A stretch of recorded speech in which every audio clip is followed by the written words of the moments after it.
how do I make myself, and if I'm a product leader, my organization, ready for working with AI? I challenge all the leaders who listen to this podcast. Have you thought about it? Have you got a training plan to get your teams up to speed on AI? So I think it's a lot more about how will we get humans and the workforce ready and using AI as quickly as possible, as opposed to just, AI is cool and I'm just using ChatGPT every now and then.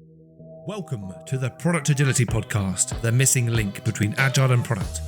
The purpose of this podcast is to share practical tips, strategies, and stories from world-class thought leaders and practitioners. Why, I hear you ask? Well, I want to increase your knowledge and your motivation to experiment, so that together we can create ever more successful products. My name is Ben Maynard, and I'm your host. What has driven me for the last decade to bridge the gap between agility and product is a deep-rooted belief that people and products evolving together can achieve mutual excellence. Welcome back, everyone, for episode 2 of Magali Pelissier. Magali, where your surname? Where in the world is that from? It's French. Yeah, Unfortunately, nobody's perfect, right? Oh, no. My surname is also French. Oh, really? Oh, yeah, that's true, actually. I did notice, yeah. Yeah, there you go. Yeah. But I haven't got any French family. That was a long time ago, apparently. Long time ago. Anyway, welcome back, everyone. Sorry for that slight detour into me wondering where Magali's name came from. We are joined for episode 2 with Magali. The first episode, we spoke about the deprecation of features. It was a enjoyable and very informative conversation. I urge you to listen to it if you have not done so already. If for no other reason, then you get the proper intro to who Magali is. But we won't be going through that again now. Time is not on our side, and we have a very important topic to talk about, which is being future fit and looking how do we future-proof the product manager role. And Magali has written a book on this. Now, Magali, the book is focusing on kind of emerging trends and how maybe we'll move beyond some of those emerging trends. So that if we're going to kick off and really explore your book, what were the trends that you noticed that really kind of spurred you on to creating this book? Well, so I think that's the thing. There's lots of trends, and there was no single source with all the trends that affect product managers. And that's why I created the ebook, is because I wanted to have it all together. So it's a single source of truth with everything. The key trends, I like to think about them in terms of people, processes, and technology/data. So in terms of people, I see two things. I see one, the product management role is changing. So we need to learn new skills and adapt to that as PM. Then the second thing in the people side as well is around everything diversity, equity, inclusion, taking into account ethics in the product, taking into account the new generations of users, Gen Z, and all of that. Then on the process side, we see the emergence of product ops, product-led growth, and all the ways that AI can help us build better products. I think that's super important to get on top of. And on the technology side, obviously, there's lots of technologies that are emerging and that are getting more mature as well. So AR, VR, we also focus a lot more on data.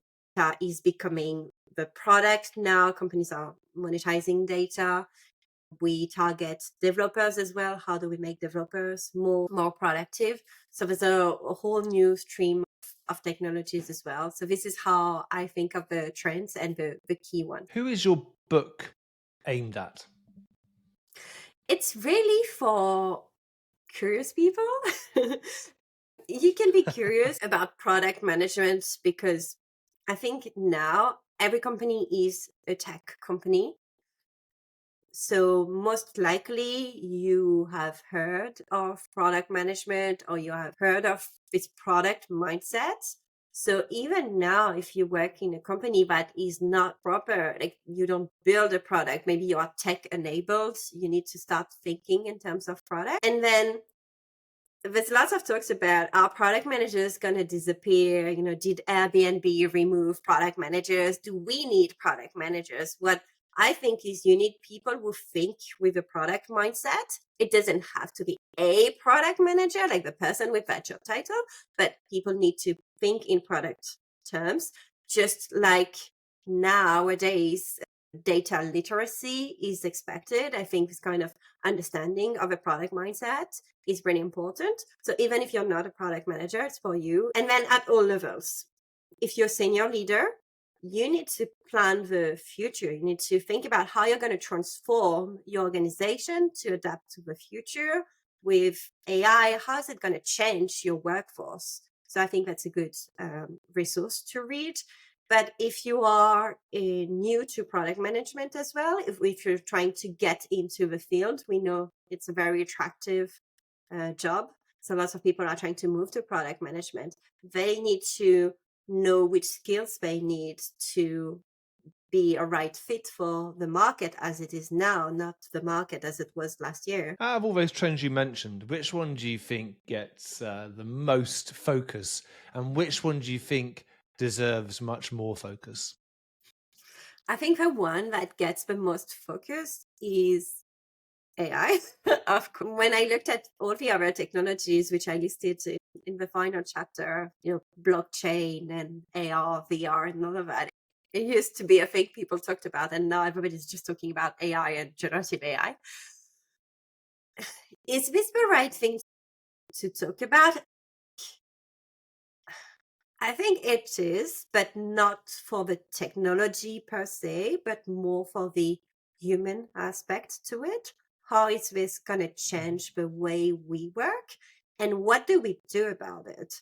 Because we need to stop thinking about AI as, okay, this is cool, but, and, you know, look at all these things we can do, but more about how do I make myself, and if I'm a product leader, my organization, ready for working with AI. I challenge all the leaders who listen to this podcast. Have you thought about it? Have you got a training plan to get your teams up to speed on AI and start using them? So I think it's a lot more about how will we get humans and the workforce ready and using AI as quickly as possible, as opposed to just, you know, AI is cool and I'm just using ChatGPT every now and then. And I think there's a huge potential benefit, which is, let's say we're doing on a scale of 1 to 10. We used to work our butts off to get our ideas or some initiative to level 5, and then we were pretty exhausted, and then maybe we'd find some energy to get to a 6 or a 7. But if with the right use of generative AI, we can get it to a 4 or 5 with quite low effort, and then we can spend our time taking up to an 8 or a 9 because we've got a firm bedrock to begin with. I think there's a huge potential for it. I mean, obviously, there's the whole potential for robots taking over and the deprecation of humans with it. But that as an aside, I think right now there's a huge amount of benefit to people really embracing, as you say, how do we use it to really enhance what we're doing? And how are you as a product leader, product leaders who are listening, like what is your training approach to having people leverage the power of it? Because if you're not doing it, somebody else will be. Yeah, exactly. And your talents are going to leave as well, because people want to work on exciting things.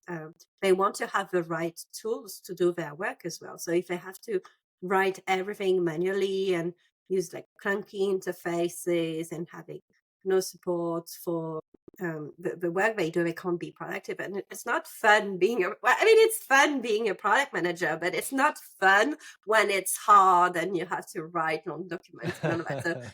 So some help really is good for people and for their productivity and their well-being. So AI, as we know, gets a huge amount of focus, right? And so many people talk about it. I'm trying to get my kids using AI a lot for their homework, just to give them that basis and give them more ideas of things they can go off and research. I mean, I think it's a huge amount of benefit doing it, and I encourage more and more people to use it in more and more inventive ways. And just to think, never be afraid of what you can ask it, because you can be surprised. We spoke in the previous episode of my friend who asks it to coach him in a particular coaching method, he gets a huge amount of value from it. And I just think that at the moment it's limited by the prompts we give it rather than what it's actually capable of. So with AI getting a huge focus, tick in the box, what's the thing that you think really deserves much, much more attention? So I'm going to maybe talk about the other trend in product, which is not actually very specific to product. It's everywhere, even in your life, right? We've got new generations of users. I'm a zillennial, so I'm a millennial with, on the Gen Z side. But then there's Gen Z, it's going to be Gen Alpha and all of that. And then now... Zillennial, did you say? That's the thing, yeah. Zillennial, is that right? Yes. Is it really? Yeah. Wow. Yes. This is because I don't want to admit I'm just a millennial. I'm like, yeah, I'm on the other side of the spectrum. But what does that mean, these new generations? That means two things. They are becoming our users. You have some brands actually in the UK that are starting to think, oh, okay, so we need to refresh our brand to target these new customer base. So they're going to be your users and they're going to be your colleagues as well. In the US, almost half of the working population of the workforce is now Gen Z, right? So they're going to be your colleagues and they may work in a different way as you do. So whatever your age and generation, you need to adapt to that from both sides. And what do we see? What do they think? They have a different view of authority, for example. They have very strong concerns around the environment, around the ethical side. So all of that is going to impact the way we build product. And nowadays we talk a lot, another trend that we've been talking about for years, right, is diversity, equity, and inclusion. But it's not enough to just say, oh, we're diverse employer and we're trying to do that, right? It's how do you actually implement that, make your product inclusive. And I think this is one of the big trends that we should be thinking about, both for people we work with and also our users. How do we adapt to that new generation? You mentioned the word equity there. Mm-hmm. And I think that there is misunderstanding, I think, predominantly within a certain demographic as to the difference between equality and equity. And I think that I won't overshare here, but there's definitely a certain demographic of people that I've spoken to who think that what we're looking for in all of this is equality and treating everyone the same, when that actually isn't the case. We're not talking about treating everyone the same. We're talking about something different. So I wonder, Maggie, could you explain to us, when we talk about diversity, inclusion and equity, what is it that you mean by equity and how does that fit into diversity and inclusion? Yeah, exactly. Diversity is about having access to, and some people will put the exact words, but I'll use my own words to explain. So diversity is about making sure that you've got access to people from all sorts of backgrounds. So in the UK, we've got, for example, protected characteristics like age, ethnicity, gender, sexual orientation, and all of that. There are also things which aren't protected characteristics, like body shape. It's not a protected characteristic, but it's part of diversity, right? As well. So that's diversity. Equity, I'm going to touch on. And I say equity and not equality indeed. And then inclusion is about making sure that once you've hired, I'm going to take a work example, once you've hired diverse people, they want to stay, because if your environment isn't inclusive, if you exclude women in the way you address people, if you exclude minorities from some events, if you have on-site events where people with a disability can't come, for example, it is not an inclusive environment. So if you think about a marketing funnel, the inclusion part is more about retaining people. Now going back to the exact question, which is what's the difference between equity and equality? Well, equality is just what you said, which is giving the same thing to everyone. So if you actually search online, you do equity versus equality, and you go to the image search, you'll find lots of examples. And I think they speak, these images speak a lot more than words. But if you give the same thing to everyone, because not everybody starts from the same place, we acknowledge nowadays privilege, right? There is a white privilege. There is, let's confess, even a beauty privilege. I read that book, which also mentions this. So not everybody starts from the same level. So if you give people the same thing, they're going to still end up not at the same level because they started from a different point. So equity is about not giving the same thing to everyone, but giving them what they need to be at the same level. Yeah, I think it's really important. I think it's really important that we appreciate that not everyone is starting from the same place, the same position, and that just by treating everything equally doesn't mean we're being fair. I think it just means that we're not really having an empathetic understanding of the situation that we're kind of faced with here. So with all of these trends, we're talking about future-proofing product management. Is this about future-proofing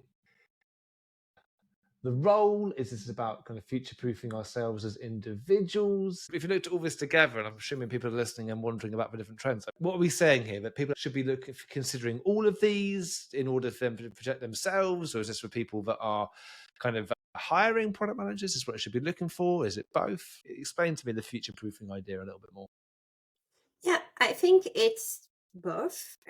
I think it's at the individual level, questioning yourself and assessing your own product management style.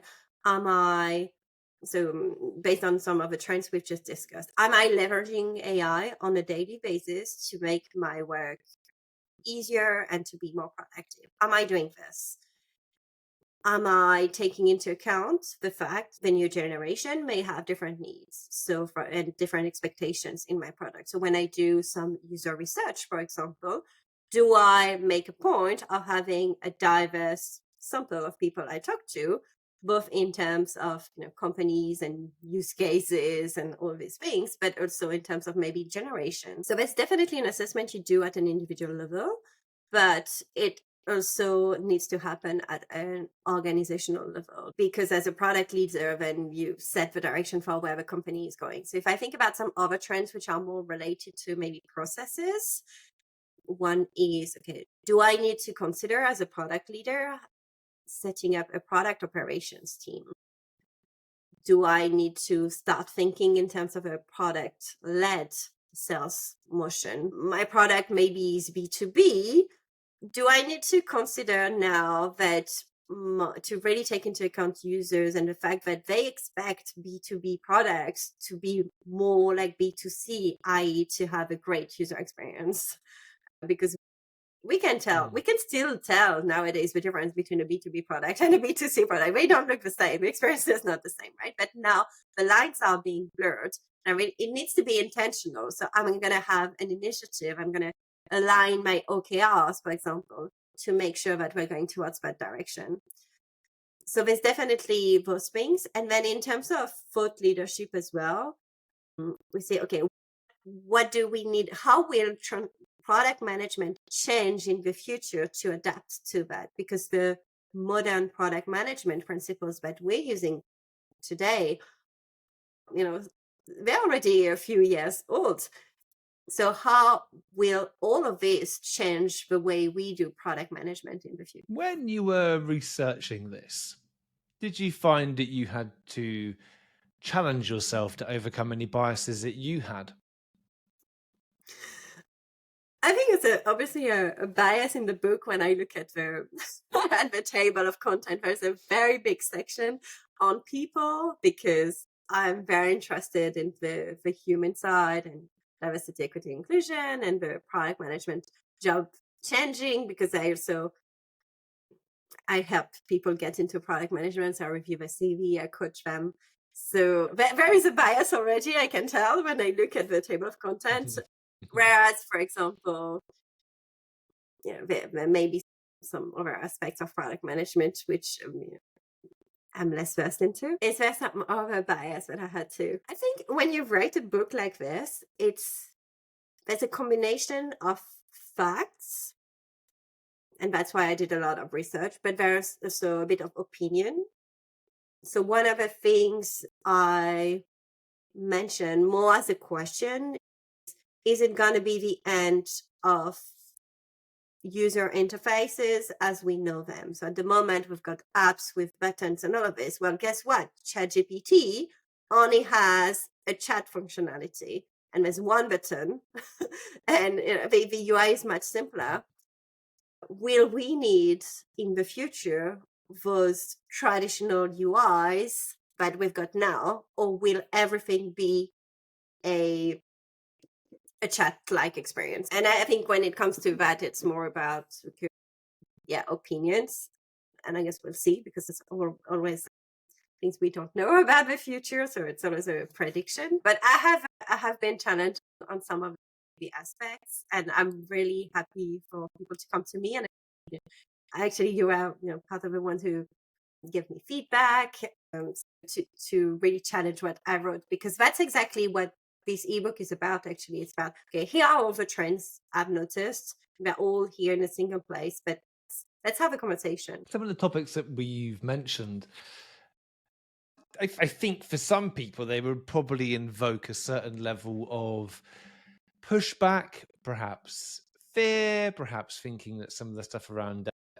being equitable and D&I is some kind of, dare I say it, like a woke kind of campaign for it. But in my mind, that is people's biases, that's people's mental models being challenged. Would you have any advice for those people if they did kind of experience any of those emotions when going through those topics? I think it's normal to feel those emotions. And I remember reading some books about like racism and how to be anti-racist and all of that during Black Lives Matter, for example. And just when reading the book, I was also feeling very strongly about some of the things that were said. So acknowledging those emotions, I think it's important. It's okay to feel them, but then taking the time to think about, okay, what does that mean? What exactly do I feel is challenging me to the core? What do I disagree with? And then seeking different perspectives, talking to people about it. I don't think it's a good thing to suppress those emotions. They are a good indicator for us, right? That's part actually of being human. But be able to recognize that and then be curious. And actually curiosity, for example, is one of the skills that I think is absolutely necessary for the workforce of tomorrow. If there's one skill I want to hire for and that is difficult to train, it's curiosity. Everything else, put somebody on a product management course, teach them how to use the product, like, do some prompt design or prompt engineering courses and all of that. You can do all of that. But curiosity, I think, and just wanting to learn from other people, learn about things you don't know, recognize what you don't know, being challenged and all of that. These are the skills that are going to be super important in the future. Yeah, I find that really interesting because my curiosity, let me rephrase that. My ability to be curious definitely increased the more time I spent in education around how to coach. And I find that my natural levels of curiosity increased, but that was in, I think, a direct correlation, which was causation, but direct correlation with me better understanding who I am. I think. And I think the more I understood who I am, the more I became ever more curious about other people. And so I wanted teaching curiosity. If anyone's wondering how can it be achieved, I'd really recommend exploring some education around coaching, because with coaching, it's so much of it is listening and really listening to what people are saying and picking out contradictions or picking out assumptions and then kind of playing that back to people. And I think it's a really solid way to really improve your listening skills and to increase that curiosity, because it's a hard one to learn, but I think it is something which it's a skill you can develop. It's a muscle you can exercise and build over time. Yeah, definitely. I think it's a good point. It's a bit like emotional intelligence. I'm sure you can train as well, but it's probably a bit more difficult than I don't know, actually learning to code or something. It got me thinking about another skill, which is empathy, which is like more like a trait. And for example, for me, being in a manager role really improved my empathy. And I wish that when people start, when they just fresh off uni, or they start a new job, they could experience that, what it feels like to be a manager first, so they've got that perspective and they build that empathy for their team, and then they understand better the dynamics. So putting yourself in this position really helps to understand what it really is about. And then when you are an individual contributor again, which maybe you are when you start your career, you understand better what your manager is looking for. You mentioned Gen Z and being a zillennial and millennials, and that there's some adaptation required from both sides. Do you think that perhaps that the Gen Z colleagues will be requesting and expecting certain things, which will mean that from the other side having to adapt? It will be things like learning more about empathy and learning how to develop an accurate empathetic understanding and working on curiosity. Do you think that's something that Gen Z are going to push for? Yeah, I think what's interesting is we're going to see the effect of the pandemic on these generations as well, because when the pandemic happened, well, I was working, and for me, I was just working from home. But for them, it's those critical years of their life, when they're teenagers or they're just entering the workforce. And that does affect the way they interact with people, and the development of those social skills. So maybe, yes, things that we take for granted because we used to go to the office and make those connections with people, they haven't had that opportunity. And then they're going to be more curious about learning these, and we're going to have to support them. I agree. Yeah. And I just really love what you were saying as well. It takes adaptation from both sides. This isn't about just accepting things as truth and having to say, well, that what you're asking for there isn't going to happen. I think this is a fine balancing act. And I can think of, a particular client of mine who've really struggled with the new people they're bringing in, because they're failing to get a good adaptation from both sides of the equation. I think one side is generally expecting the other side to change more than the other side is willing to, but they're not willing to change themselves. So I think it's going to be a really interesting challenge.